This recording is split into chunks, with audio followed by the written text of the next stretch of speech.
Hello cuties, welcome to craft புகழ் channel. இன்றைக்கி என்னன்னு பார்த்தீங்கன்னா 2023 வருஷத்தோட லாஸ்ட் டே. இந்த இயர் தான் நான் யூடியூப் ஜேர்னி ஸ்டார்ட் பண்ணேன்.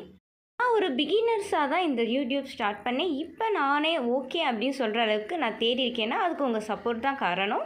நீங்கள் பார்க்குற கிராஃப்ட்ஸ் எல்லாமே இந்த இயரில் நான் பண்ண கிராஃப்ட்ஸ் தான். இந்த கிராஃப்ட்ஸில் உங்களுக்கு எதாவது பிடிச்சிருந்தா மறக்காமல் நம்ம சேனலில் போய் பாருங்கள். அந்த வீடியோவை நீங்களும் செய்யுங்க. சப்போர்ட்டை எனக்கு கொடுத்துக்கிட்டே இருங்க. இது மாதிரி ரொம்பவே க்ரியேட்டிவான, ரொம்பவே ஈஸியாக செய்யக்கூடிய நிறைய கிராஃப்ட்ஸ் அப்கமிங் இயரும் நான் செய்ய போகிறேன். எனக்கு சப்போர்ட் பண்ணுவீங்கன்னு நம்புகிறேன். நம்ம சேனலில் நான் போட்ட வீடியோஸ்லாம் பார்த்தீங்கன்னா ரொம்பவே பட்ஜெட் ஃப்ரீயாக தான் இருக்கும். ரொம்ப செலவு பண்ணுற மாதிரி எந்த வீடியோஸும் நான் பண்ணியிருக்க மாட்டேன். இந்த கிராஃப்ட்ஸ்லாம் உங்களுக்கு பிடிச்சிருந்தா மறக்காமல் நம்ம சேனலை சப்ஸ்கிரைப் பண்ணிவிட்டு ஃபாலோ பண்ணிகிட்டே வாங்க. மறக்காமல் சப்போர்ட் பண்ணுங்கள். நிறைய ரொம்பவே ஈஸியான க்ரியேட்டிவான ஐடியாஸ்லாம் உங்களுக்கான waiting. Okay friends, bye. Advance happy